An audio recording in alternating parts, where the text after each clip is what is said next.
Honourable supreme court के संदेश से यह साफ है कि भारतीय जनता पार्टी सीबीआई को और ईडी को अपने तोता मैना की तरह इस्तेमाल करते हुए अरविंद केजरीवाल जी को अंदर रखने के लिए साजिशें रच रही थी। खुद ऑनरेबल सुप्रीम कोर्ट में यह कहा गया आज कि जिस तरह से सीबीआई ने सीएम साहब को अरेस्ट किया, उससे यह साफ हो जाता है कि सीबीआई जानबूझकर केजरीवाल जी को अंदर रखने की मंशा के तहत उनको गिरफ्तार कर रही थी। ये बात आज के ऑनरेबल सुप्रीम कोर्ट के फैसले में साफ हो रही है। केजरीवाल जी को जेल में रखने की मंशा के तहत सीबीआई केजरीवाल जी को अरेस्ट करती है। और ये मंशा किसकी है? केजरीवाल जी ने कुछ गलत तो किया नहीं। मंशा है भारतीय जनता पार्टी की। भारतीय जनता पार्टी की यह मंशा थी कि अरविंद केजरीवाल जी अंदर रहें जेल के। इसलिए जब ईडी से केजरीवाल जी बाहर आने लगे तो उस वक्त सीबीआई से उनको अरेस्ट कराया गया।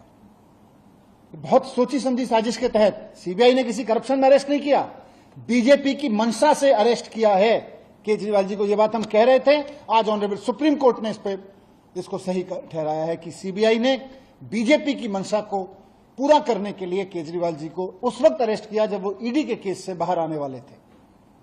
तो भारतीय जनता पार्टी को इस पर थोड़ा सा आत्मावलोकन करना चाहिए, शर्म महसूस करनी चाहिए इस बात के लिए कि इतना खुलेआम वो सीबीआई का दुरुपयोग कर रही थी। आज सुप्रीम कोर्ट में एक्सपोज हो गई है बुरी तरह से भारतीय जनता पार्टी।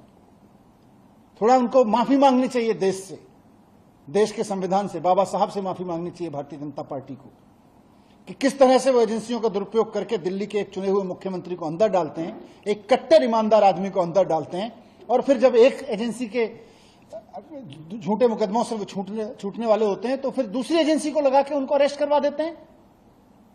ये बात आज एक्सपोज हो गई केजरीवाल जी के संबंध में, मुकदमे के जो बेल के संबंध में उन्होंने दिया। और तीसरी बात हम सबके लिए बहुत सुखद यही है, जो मैंने पहले भी कहा कि लोगों का अरविंद केजरीवाल जी के प्रति बहुत प्यार है। लोगों का प्यार, भगवान राम की, हनुमान जी की कृपा और देश के संविधान का कवच, ये तीनों अरविंद केजरीवाल जी के साथ हैं। और जब तक लोगों का प्यार अरविंद केजरीवाल जी के साथ है, जब तक भगवान राम की, हनुमान जी की कृपा अरविंद केजरीवाल जी के साथ है, जब तक देश के संविधान का रक्षा कवच अरविंद केजरीवाल जी के साथ में है, केजरीवाल जी जैसे कट्टर ईमानदार आदमी का कोई कुछ नहीं बिगाड़ सकता। ये बात आज साफ हो गई। भाजपा के मंसूबों पे पानी फिर गया। वो लोग विपक्ष के नेताओं को जेल में डाल के सत्ता में बने रहना चाहते हैं, उनका मकसद ही ये है। उसका भी आदर करना है, लेकिन ये जो पिंजरे का तोता कहा है, वो पिंजरे का तोता बनाया भ्रष्टाचारी कांग्रेस ने था कोलगेट स्कैम में, और सीबीआई पिंजरे का तोता नहीं, सह सम्मान कहता हूं, आज बाज बन चुका है, भ्रष्टाचारियों को नोच रहा है, काट रहा है, और इसीलिए भ्रष्टाचारियों को दर्द हो रहा है। Well, it's a landmark judgment for the country, not only for Aam Aadmi Party, and the Honorable Supreme Court has highlighted the fact that nobody and no dictatorship can overshadow the constitution of this country. This country's constitution is supreme.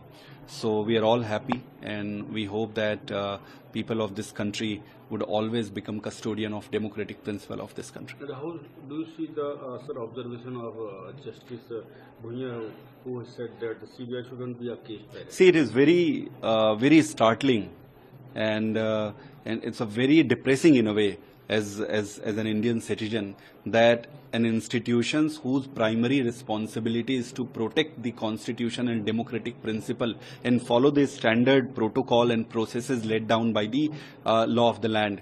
Instead of doing that, they have been behaving as if a caged parrot.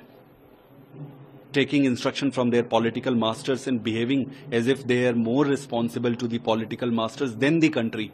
So Honorable Supreme Court has highlighted and categorically told them that do not behave like a caged parrot, rather behave like a free parrot. And now BJP is asking for his resignation. Yeah, they have been asking since beginning, but see, I would say just go and take some break, nothing happening, nothing doing, and enjoy your life.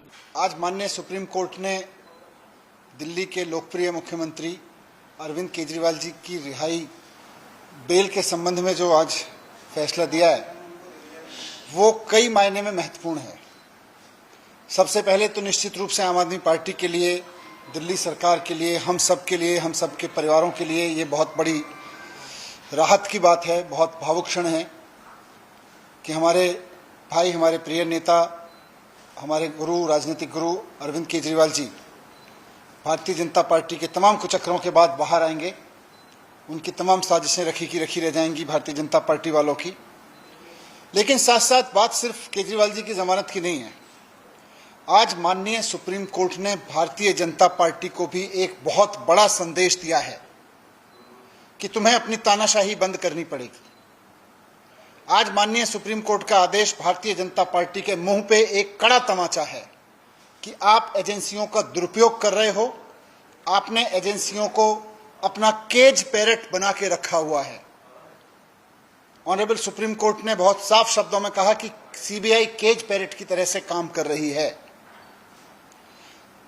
माननीय supreme court का यह फैसला सिर्फ party, सरकार या व्यक्ति के लिए, हमारे लिए महत्वपूर्ण नहीं है। केवल देश के आम आदमी को ऑनरेबल सुप्रीम कोर्ट का साफ संदेश है, साफ भरोसा है कि आप चिंता मत करो।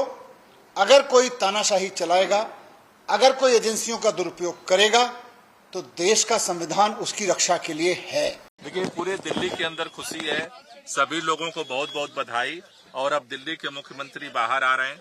अभी सभी लोगों के अंदर खुशी का माहौल है और इसने एक संदेश दिया है पूरे दिल्ली और पूरे देश को, तानाशाही कितना भी मजबूत है उसे एक दिन हारना पड़ता है। देखिए, सबसे पहले तो मैं दिल्ली वालों की और देशवासियों की ओर से कहना चाहूँगा, welcome back Arvind Kejriwal, we all missed you. एक लंबे संघर्ष के बाद आज दिल्ली के मुख्यमंत्री, दिल्ली के बेटे अरविंद केजरीवाल जी लौट रहे हैं। मैं दिल की गहराइयों से honourable supreme court of India का शुक्रिया अदा करता हूं, क्योंकि इस देश के न्याय के सबसे बड़े मंदिर ने आज अरविंद केजरीवाल जी को जेल की सलाखों से आज़ाद करने का फैसला सुना दिया है। अरविंद केजरीवाल सिर्फ एक नाम नहीं है, बल्कि एक ब्रांड है, एक सच्ची, ईमानदार राजनीति